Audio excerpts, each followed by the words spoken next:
Binge eating is a very common modern dilemma that people find themselves stuck in, and they think, oh, if I switch to a plant-based diet, I can get rid of all the binge eating. And they're right, but it is a little bit more complicated than that. I'll explain, here we go.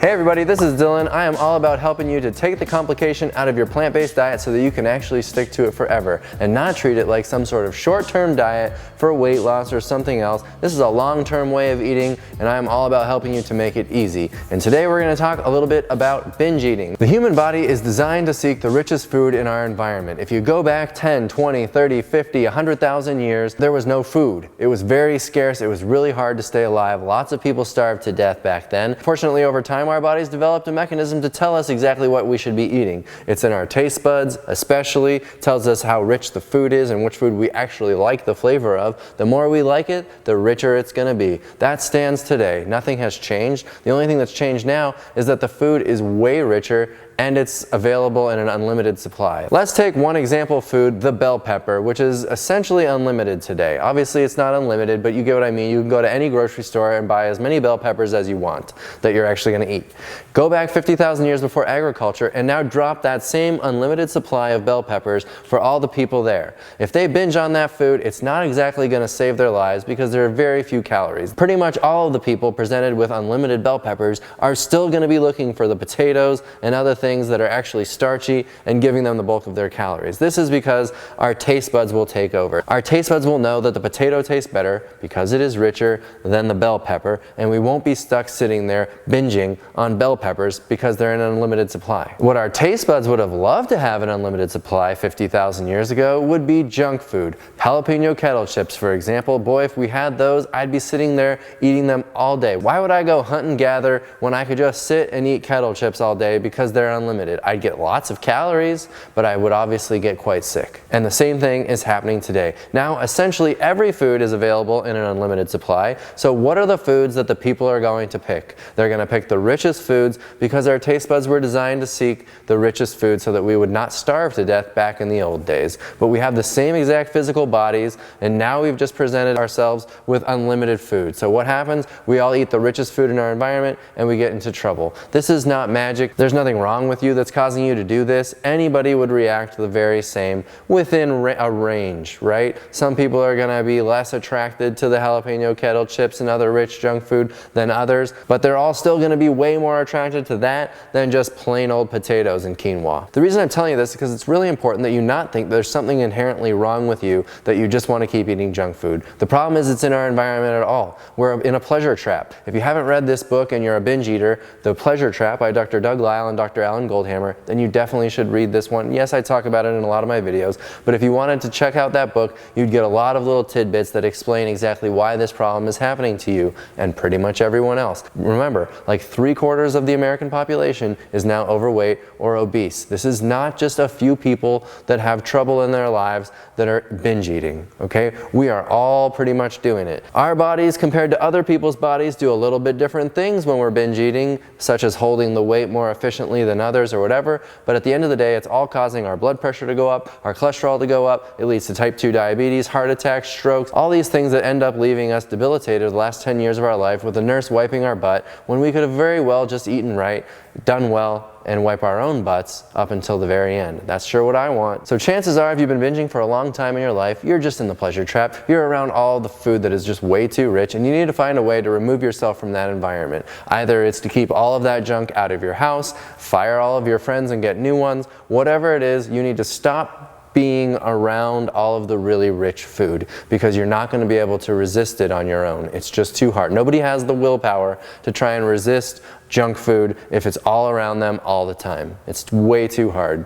You are not special, neither am I. So the important thing is that you learn what the pleasure trap is and then start to take steps to get out of it, such as watching our videos and doing all the things we do, eat the food that we eat, and you'll eventually get out of the pleasure trap. It can be hard, but you'll get there. That's the early stages of this thing. Then I see the absolute opposite end of the spectrum happen. People get out of it so well that they eat way too restrictive. They've eliminated all the junk out of their diets. Now they're eating a really low calorie density, like really low calorie density diet, which means in a bite of food, there are very few calories compared to a different bite of food, of junk food, say, where you take one little bite of food and you're getting a ton of calories. So that's calorie density. So if you focus on way too low calorie density and you're just eating bell peppers all day, then you're going to eventually fall off and you're going to go back to binging all of the other stuff. And the reason is your body needs more calories. If you're restricting too much, you're going to go into this binge restrict cycle over and over and over. I see people do it all the time. They have the healthiest month of their life. They're praising themselves online because of all the great weight loss they've gotten.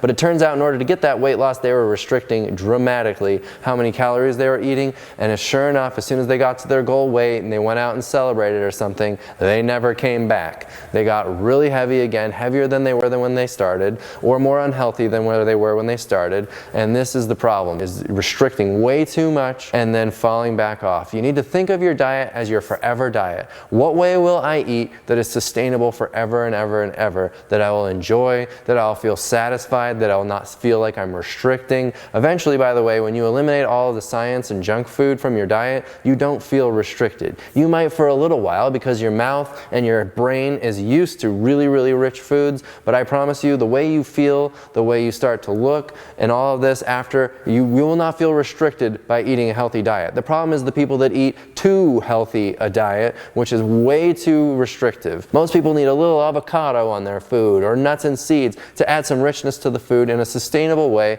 that they'll eat forever. Some people can't have any of that. I get it. You just have to eat really simple, plain food forever and stay in that zone, and that's what works. You have to figure out who you are and what you do best doing. So if you're focusing only on the very left side of the calorie density chart and you're eating your starches, great, and you're eating your whole fruit, great, and you're eating your non-starchy veggies, that could get you into trouble. Some people can do really well just eating that. Most people do need a little added richness to their lives to keep the food from feeling too calorie dilute, which can cause you to recoil and eat really, really rich foods and then never go back to eating healthy. Intermittent fasting can be a problem with this. So many people have found intermittent fasting, they're like, oh, this is the key to success. It's not. Intermittent fasting's fine if it works for you, but for many people it is much too restrictive. Keeping your food eating window shorter makes you eat more during that time, all at once. Instead of spreading out the eating and turning it into kind of a casual thing that you do throughout the day, many people will see that and be like, dang, my food window is coming to an end here in the next 30 minutes. I need to stuff myself so that I feel full and satisfied before the food window ends. This can be a very damaging way of thinking because it can lead you into this mentality where you're gonna cram it all in really quickly. And then sure enough, you feel really restricted, or you go have a cheat day or a celebration or whatever, and you're gonna start cramming, and you're all of the junk food. And it does not work. You can intermittent fast all you want, but if you do it eating garbage, it's not going to work for you. 1,200 calorie diets. I see a lot of women, they're like, well, I just thrive at 1,200 calories. Okay, but how long are you thriving that way for? Has it been years and years and years that you've been doing it this way in a sustainable way that you know will last forever? Or is it like, oh, this last month I've realized that I'm a 1,200 calorie diet person and that's how I should live? Probably you're wrong. I would say that 1,200 calories for anyone, even small women, is probably really restrictive. If you're doing it, again, if you're doing it and it's working for you and you've got a sustainable thing forever, great.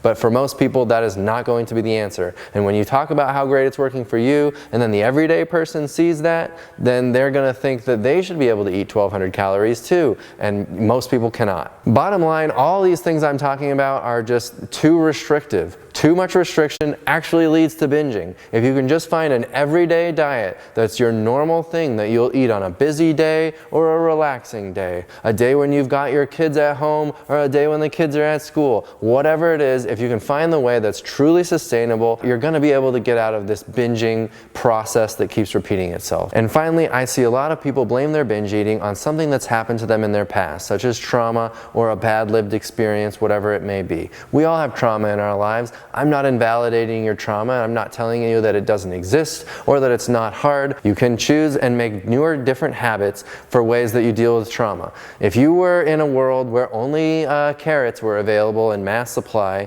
and you had a bad trauma experience, I can almost guarantee you that you will not be binging on carrots. And you go to a world where know that none of the junk food exists, then you're not going to be binging on junk food or anything. You're just not going to be binging. You're going to be dealing with your trauma in other different ways. It might be going outside and running. It might be sprinting in place for 30 seconds to try to get the anxiety to free itself from what you're experiencing in that moment. You can choose a different way of dealing with it than binging on junk food. I know it sounds hard. You may feel like I'm being a jerk, but I assure you I am not. There's no doubt in my mind that we all have experienced hardship, and there are ways to get through it that don't rely on you just binge eating food over and over forever, because it's not going to ever make you feel well. If you're dealing with binging, get out of the pleasure trap, number one. Make sure you read the book, understand the pleasure trap that you're stuck in so that you can start to work on getting out of it. Number two, make sure you don't go to the whole opposite end of the spectrum and try to be so perfect and restrictive in your diet that it still is going to cause you to binge. That's very common in the plant-based world. I see it all the time. And the number three tip was to find other ways to deal with the stresses of life. You don't have to deal with it